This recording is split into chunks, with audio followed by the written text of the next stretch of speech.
توجہ فرما، احساس ندامت کافی ہے. اور پھر وہ معاف جو کرتا ہے نا، ایسا معاف کرتا ہے کہ پھر کچھ دھبا داغ رہتا ہے. روایت کہتی ہے کہ التائب من الذنب کمن لا ذنب لہ، گناہوں سے توبہ کرنے والا جسٹ لائک اس نے گناہ کیا ہی نہیں ہے. آپ غور کر رہے ہیں. اور اس کی مثال میں ایک چیز میں آپ کو سمجھاؤں اسی حدیث کے ذیل میں. جناب عیسیٰ سلام اللہ علیہ کا زمانہ ہے. ایک نوجوان ایسے ہی تمہاری طرح سے ہے، تو پرانے زمانے میں یاد ہوگا، آپ لوگ بزرگ ہیں تو تب یہ ٹی وی نہیں تھا، یہ سب نہیں تھا، تو ریڈیو ہوتا تھا عام طور پر. اور اپنے زمانے کے نمبر 1 تھے محمد رفیع صاحب، ہے نا. تو کسی کو جو ہے وہ جس کے پاس پیسہ تھا وہ اپنا سائیکل میں ریڈیو ٹانگ کے چلتا تھا، اور وہ لگا ہوا محمد رفیع چل رہا ہے. کچھ نہیں تو صاحب یہ لڑکے ہوتے تھے، چاہے آواز جتنی پھٹی ہو، وہ محمد رفیع گانا گنگناتے ہوئے جا رہے ہیں. مطلب سن لے لوگ کہ ہمارے پاس بھی 3 روپیہ ہے سنیما ہال جانے کا، ہے نا. یہ بھی ہوتا تھا. تو ایسے ہی وہ لڑکا اپنا کچھ گنگناتا ہوا جا رہا تھا. ایک چچا میاں اپنے عبادت خانے کے سامنے ایسے ہی بیٹھے تھے، تو دیکھا کہ وہ لڑکا چلا جا رہا ہے. تو ایک چیز جو ہمارے اندر ہے نا کہ ہم اپنے کو سب سے بڑھیا سمجھتے ہیں، دوسرے کو کمتر سمجھتے ہیں، اور یہی ہماری بربادی کا سبب ہے. رسول اللہ نے فرمایا ان لم تذنبوا لخشیت علیکم ما هو اکبر من ذلک، اگر تم گناہ نہ بھی کرو تب بھی مجھ کو ڈر لگا ہوا ہے تمہارے لیے اس سے بڑی چیز کا. رسول اللہ، لوگوں نے پوچھا وہ کیا ہے؟ فرمایا اعجاب المرء بنفسہ، انسان کا اپنے اوپر گھمنڈ کرنا. اللہ نے جناب داؤد پر وحی نازل کی، داؤد بشر المذنبین وانذر الصدیقین، داؤد گناہگاروں کو خوشخبری دے دو، وانذر الصدیقین، صدیقوں کو ڈراؤ. یہ مولوی صاحب کو ڈراؤ، یہ شاعر صاحب کو ڈراؤ، سمجھے آپ، یہ ذاکر صاحب کو ڈراؤ.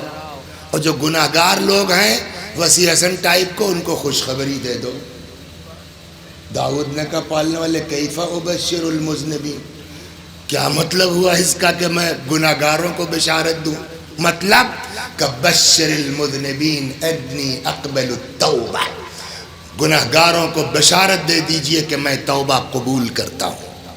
وَأَنذِرَ الصَّدِّقِينَ اللہ يُعْجِبُ بِأَعْمَالِهِمْ، اور ان گھمنڈ لوگوں کو ڈراؤ، صدیقوں کو، کہ خبردار اپنے عمل پر گھمنڈ مت کرنا. صلوات اور کرنا. میں دھیرے دھیرے آپ کو بتا رہا ہوں.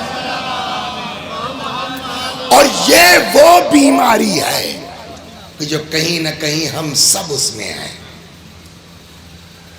تو اب وہ چچا میاں اپنے عبادت خانے کے سامنے تھے، گھر کے سامنے سے لڑکا گزر رہا اپنا گنگناتا ہوا، کچھ گنڈا بدمائش ٹائپ کا رہا ہوگا. تو یہ چچا میاں کہتے ہیں اللہ کل کو قیامت میں اس کے ساتھ مجھے مت رکھنا. کم وقت اللہ ہی کی کھاتا ہے اور اسی کی نافرمانی کرتا ہے، اس کو کیا پتا کہ میرے لیے چچا کیا سوچ رہے ہیں. وہ اپنا چلا جا رہا ہے، دیکھا سامنے سے جناب عیسیٰ آ رہے ہیں، ڈر گیا. اری باپ رے، اگر کہیں ٹوک دیا اسی اللہ کی کھاتا ہے، اسی کی نافرمانی، بڑی بے عزتی ہو جائے گی. کہتا اللہ آج اپنے نبی کے سامنے میری عزت بچا لے، وعدہ کرتا ہوں اب گناہ نہیں کروں گا. کسی کو نہیں پتا، وہ اور اس کا خدا. جبریل آ گئے عیسیٰ علیہ السلام پر، عیسیٰ دونوں کو خوشخبری دے دیجئے کہ ہم نے دونوں کی دعا قبول کر لی ہے.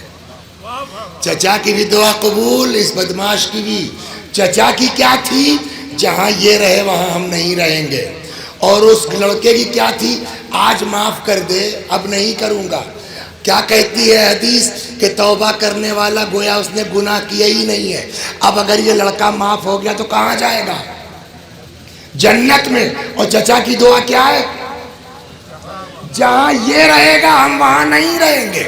وہ شرمندگی کی بنیاد پر بہشتی ہو گیا، یہ گھمنڈ کی بنیاد پر جو ہے صلوات فرمایا. غور کریں دین کیا سکھاتا ہے.